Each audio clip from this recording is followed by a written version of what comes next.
నమస్కారం ఘంటారావానికి స్వాగతం. ముందుగా ప్రధాన అంశాలు. నేటి నుంచి ఇంటర్ ఎగ్జామ్స్ 1500 కేంద్రాల్లో పరీక్షలు. 5 నిమిషాలు ఆలస్యంగా వచ్చిన అనుమతి.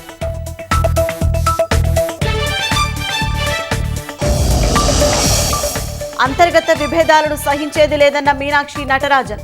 సొంత పార్టీ వారిని విమర్శిస్తే వేటు తప్పదని శ్రేణులకు హెచ్చరిక. కరీంనగర్ పట్టభద్రుల ఎన్నికలో ఆధిక్యంలో బీజేపీ అభ్యర్థి. 2వ స్థానంలో కాంగ్రెస్. కొనసాగుతున్న ఓట్ల లెక్కింపు.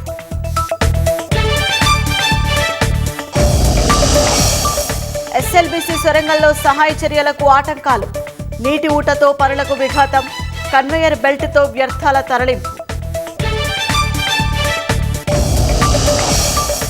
గాజాలో యుద్ధానంతర ప్రణాళికకు అరబ్ దేశాల ఆమోదం. 20 లక్షల మంది పాలస్తీనియులకు లబ్ధి చేకూరుతుందన్న ఈజిప్ట్.